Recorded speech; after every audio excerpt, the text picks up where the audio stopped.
Turn your Bible to the book of Psalms, chapter 86. And I'm going to follow my heart tonight. And sometimes you can get a 3-point message together. It just comes easy. And then sometimes you can just get some thoughts together. And I've got a few thoughts here together tonight. And we'll see what the Lord has for us. But it says in the book of Psalm, chapter 86, we'll start reading just a couple verses. Start reading verse number 11. It said, "Teach me thy way, O Lord. I will walk in thy truth. Unite my heart to fear thy name. I will praise thee, O Lord, my God, and with all my heart, and I will glorify thy name forever. More." Thank you for standing for the reading.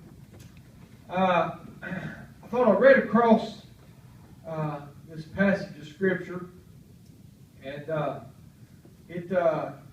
reading this chapter, and verse number 11 just stuck out to me.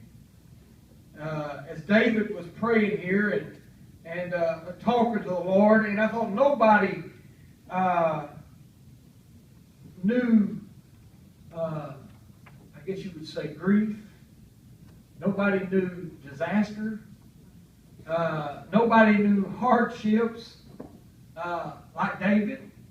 But then again, nobody knew the closeness of God like David. All right. The Bible says he was a man after God's own heart.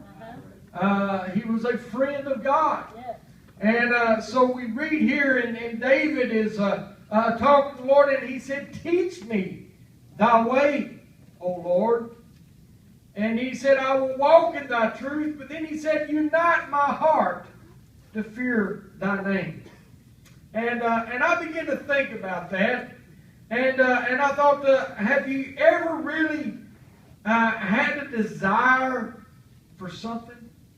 I mean, just a desire to get something, or desire to acquire something, or have you ever had a desire to try to do something? Right. And you try over and over and over, and you seem to face failure over and over and over. But if you really do want to try it, and you really want to succeed at it, you don't give up. Right. You continue to try after the things that you've got your heart set on. I thought David said, "Teach me thy way, O Lord." And I thought, as I began to think about this, I began to think about trying. And I thought, a lot of times it's the desire that's behind what's driving us. Yeah. And I thought there's a lot of different desires. I thought desire is a word that can go many directions. A desire can help us, or a desire can mislead us. A desire can cause us more problems than we would ever imagine if we're desiring the wrong thing. Right. And I thought, but the thing that we should be desiring tonight, more than anything, is the will of God, the heart of God. And David here, he said, "Unite my heart to fear Thy name." He wanted to walk after the ways of God, but he was telling the Lord here to draw his heart together. And I began to think about that, and I thought, do we really want our heart united? Do we want our heart drawn together? I thought there is so many things that we can look at, that we can desire, that we can get our focus on. Right. But I thought the main thing is, are we focusing on God? Right. We got here a few minutes early, and Sister Kathy and I did. We were the first ones here. We came in and we prayed for a little while. And as I prayed, I was asking the Lord to help us in this service. Yes. And to give us direction in this service.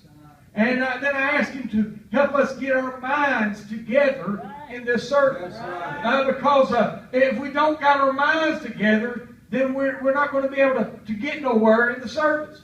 We're going to come out and we're going to just sit, and the time's going to go by, and we're going to sing our songs, we're going to preach and do the things that we normally do, and then we're going to go home. But I thought if we come together, we get our minds together, we unite on the things of God, I thought we could see something happen. I thought I've got a desire to see the move of God. I've got a desire to feel a great move of God. I thought God is not, He has not changed. Brother Harold mentioned a while ago Red Lick, and I was just a little fellow when we went up there. 7, 8 year old, something like that. But I can remember those services. Yes. I can remember those altar services and seeing them laid out around the altar. I remember seeing the power of God moving on them as they were seeking for the Holy Ghost and seeking for a closer walk with God. I remember those things. Yes. And I look back and I'm desiring once again to see a move of God. Yes. But I thought sometimes we look at a move of God, and we're looking at it as something that used to happen. And we're looking at it as if we can't get back. We don't want to go back to where we were. But I thought we want the same spirit that we had to draw and to work within us. And I thought God has brought us a long way. He has taught us a lot of things and given us a lot of direction. And I thought if we're not careful, we get to where that we're dependent upon what we know instead of what we know that God can do for us. That's right. But I thought as I began to think about this today, and I thought I remember when I was young and trying to learn how to play the guitar, and I thought I never did master it by a long shot. But I remember when I was little and Mom and Dad got me my first guitar, and it was a little it didn't even really have a name on it. It was just a little guitar, and I remember got it for Christmas, and Dad set me down and he began to show me the chords on it, and I'd take it to church and I learned I think it was G and D, and so I liked it when Brother Robert Stepp sung because he always played G and D, and but I'd sit there and I'd sit on the altar and I'd watch Dad play, and I would change the chords, and I thought that I wasn't good. I didn't have no rhythm. I just strummed the guitar, but I wanted to learn.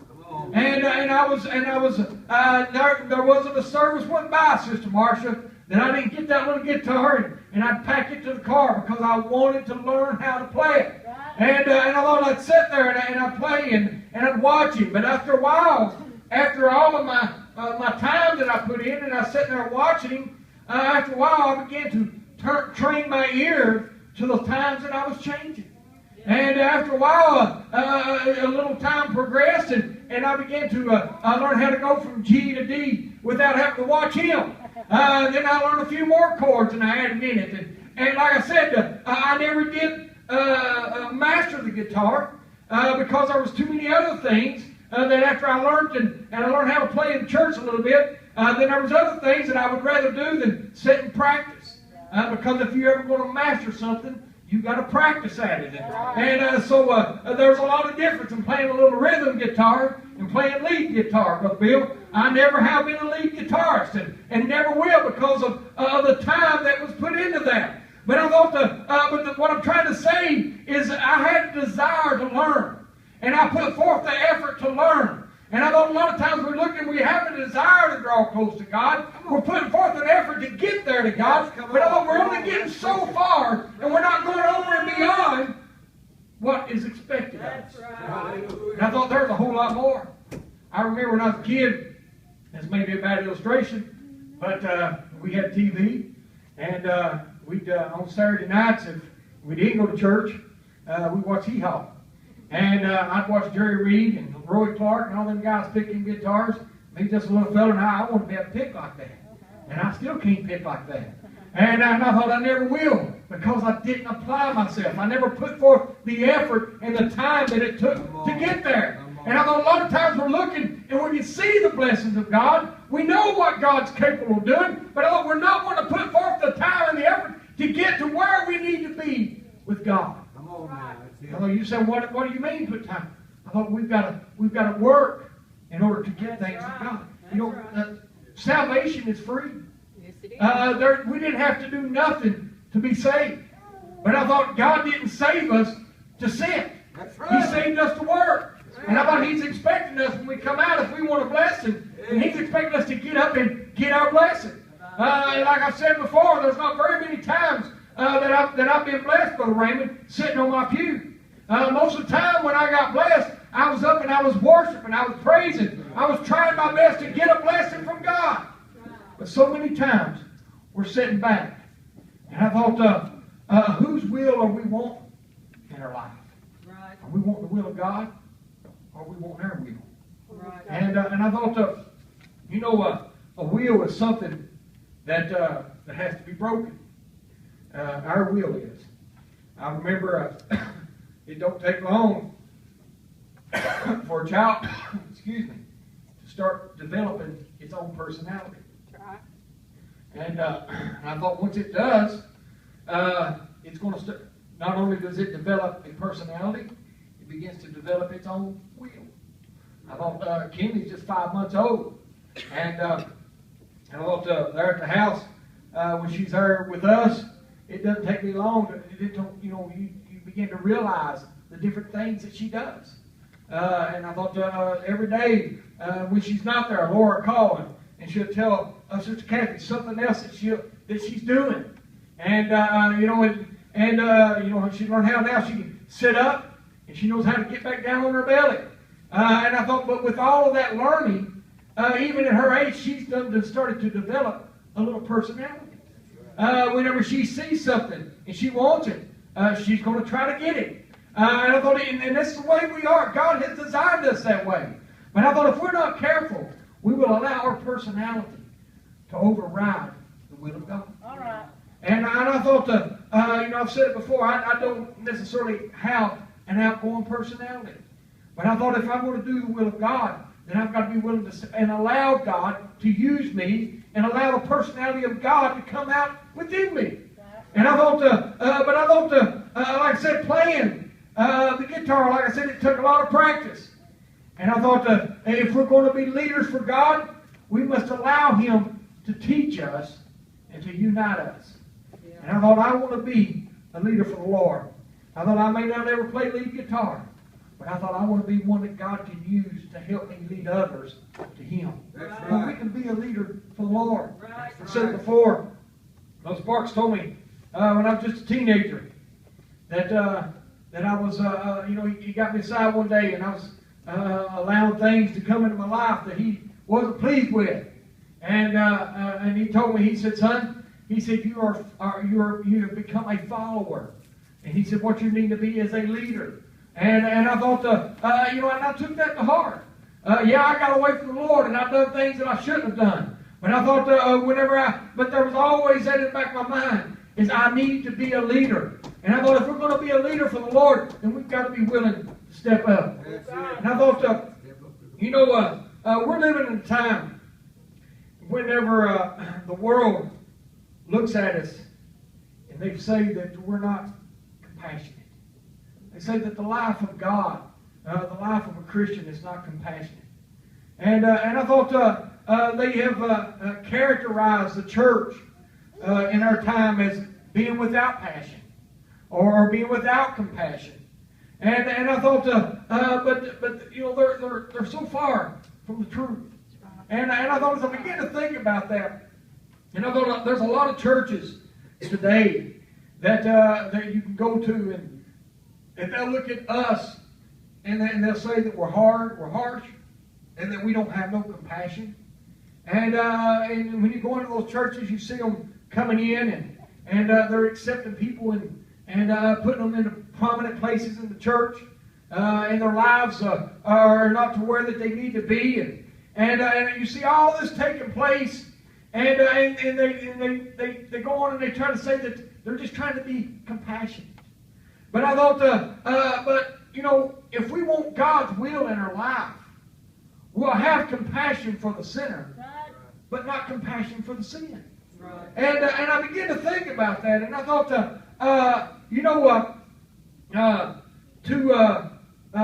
to light the fire within, we need to have a passion for God.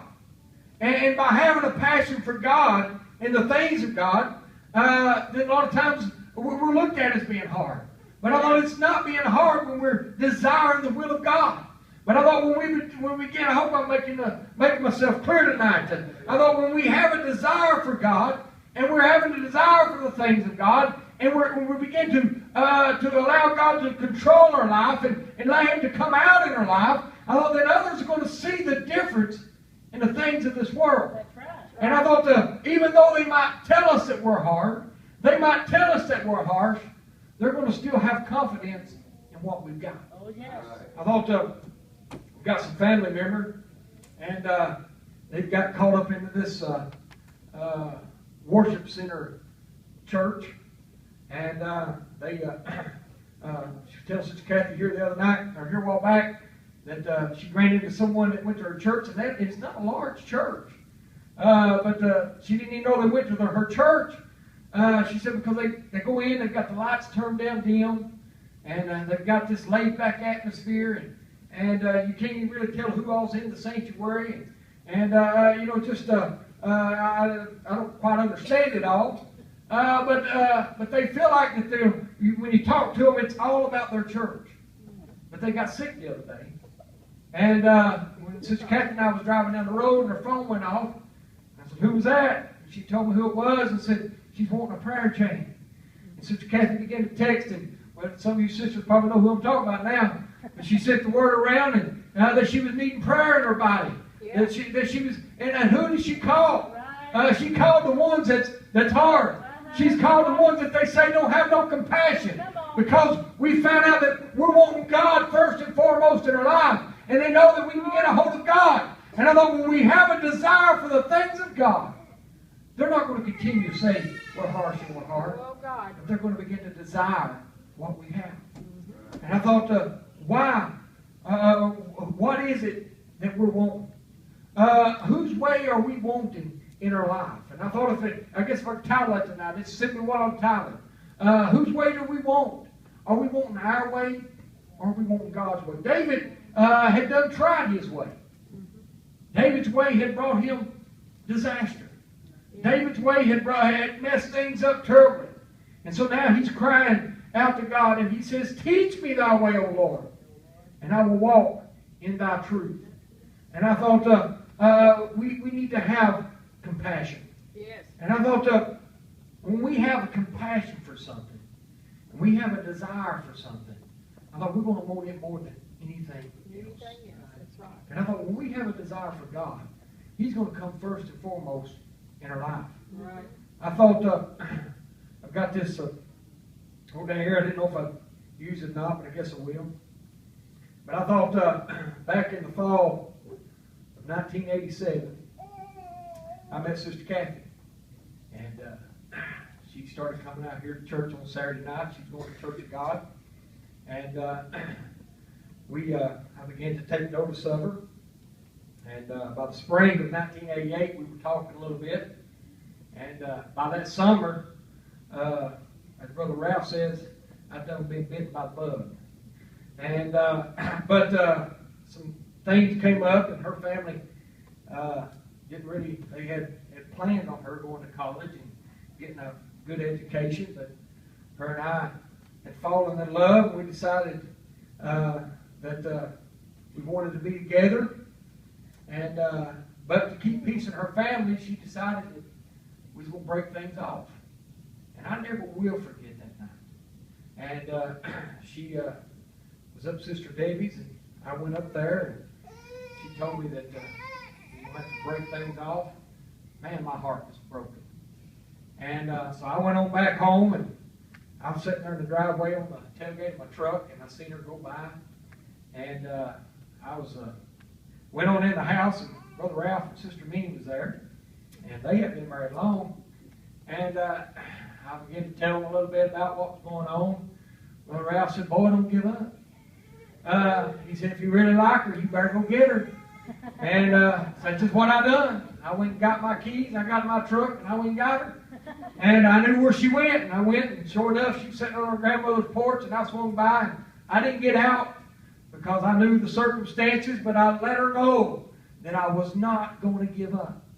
And so, needless to say, that summer of 1989, we got married. It's been almost 30 years ago that all of that began to occur. And I thought, but what I'm trying to say is I had fallen in love with her. I wanted to spend my life with her. And I thought not to be all mushy and all that stuff, but I thought still yet, sometimes when we're driving down the road and just me and her, I'll reach over and I'll get her hand and I'll squeeze it and I'll tell her I love her, because I don't want her to ever think that passion that I had for her is growing weak. And I thought I desire to be with her. I enjoy our time together. And sometimes we just sit on the couch and at home of the evening, and she'll sit there and read, and I'll lay there and nap. It's just the way things are. But I thought, but we enjoy being together. Why? Because we love one another. We have a compassion for one another. And when we have a compassion for God, nothing can take its place. That's right. And I thought, a lot of times we're looking around, and I thought the true church of God is very compassionate. Yes. We have compassion for the sinner, but we are also desiring the will of God. Yes. And I thought when we have a true will for God, I thought we're going to desire God over anything. Right. And I thought, I don't know about you, but I thought I want God's will in my life. Yes. I've got too much dependent on Him to fail Him now. I thought, I began to think about that, and I thought, whose will are you wanting in your life? Right. Are you wanting God's will, or are you continue to want your will? And I thought, the problem so many times is we're desiring too much of our will. I began to think, I can remember in times past, like I mentioned a while ago, services gone by, revivals gone by, and I can remember some of those revivals where people would not miss for nothing. And I thought, you say, well, things have changed, and I've got this, and I've got that. And I'm sure that things have changed. But I thought, are those things more important than the move of God? That's it. Come on now. Are they more important than seeing our family draw closer to God? That's right. Are they more important than seeing our young people see a move of God? I thought we were listening to, some of you are there, most of you maybe done heard it now, but we listened to one out of the youth service, the youth camp, and Brother David Webb got up, and I don't remember exactly how he said it, but his son had just turned 16-year-old, and he said something to the effect, Dad, your generation wanted to yelp, holler, and scream, and shout, and get in, and that's fine. But our generation just wants to sit back and enjoy the service. And I thought, but that's not what God is desiring. That's it. God is desiring us to offer Him praise. That's it. God is desiring for us to get up and worship Him. And I thought that we've got this laid-back attitude. Yes. And we've got this spirit. Well, if I don't, somebody else will. But I thought God is desiring you. Whose will are you wanting in your life? Right. Are you wanting your will, or are you wanting God's will? And I thought if you're struggling with whose will you want in your life, and you're struggling with a lot of desires, I can tell you tonight how to get all the desires of your heart. Psalms 37:4 says, "Delight thyself also in the Lord, and He shall give you the desires of thine heart." If you want the desires of your heart, delight yourself in the Lord. And you say, "My, if I delight myself in the Lord, I'm going to get this and this." No, because when you delight yourself in the Lord, the desires of your heart are going to change. That's it. And I thought, if you're desiring the materialistic things of this world and desiring more of that, I thought, all you got to do is begin to delight yourself in the Lord, Right. and your desires are going to change. I thought I'll look back, and a lot of times we look back on things that we used to do, and not that I still wouldn't mind, but I remember times past, I thought I'd like to have an old car to fix up, and shine on, and drive around, and it still might be nice. But I thought, I look and I see what's here, what's there, and I say, well, that's not necessary anymore. Right. But I thought, not that if I ever got one, that it would be a sin. And I'm not going to say I won't ever get one. Who knows, I could. But I thought if we're not careful, we'll begin to desire things. Put them out there, put them out there. And we get them all kinds of other things ahead of God. Right. And we're desiring other things besides what God wants. There's things that I enjoy. And there's things that I like to do. But I thought foremost, I want the will of God in my life. Yes. And I thought I want the desires of God first and foremost in my heart. Yes. And I thought when we do that, and I thought when we all get our mind made up that we want the will of God, I thought we'll have revival. That's right. We'll have a revival that lasts. Lasting. Brother Marty said the other night, talked to a preacher and said, you can have revival in one night. You can. You can get revived in one night. And I thought when we get revived, we're going to stay revived. Right. And I thought, let's don't get up and get high and then start dwindling back down. I thought, let's get revived and stay revived. Let's get a desire for more and more and more of God. Right. Yes. And I thought, I want to have a move of God that others would desire what I have. I talk to people, and got family that at one time I've seen God move on, and I've seen them shout. I've seen the power of God anoint them as they sing, and the church be edified by it, Right. Yeah. and the power of God move. And now Sunday morning comes and they don't get up to go to church. Sunday afternoon rolls by, and that's the time to mow the yard. Wednesday night comes by, and they got other things to do, and they don't have time for God. Oh, God. What will do we want in our life? Dear Lord, We dear want our Lord. will. Dear God. We want God's will. As they get the song tonight, I hope I've helped you. And I thought, I hope I've done my best to deliver. I hope I've done enough that you understand the burden that I've got.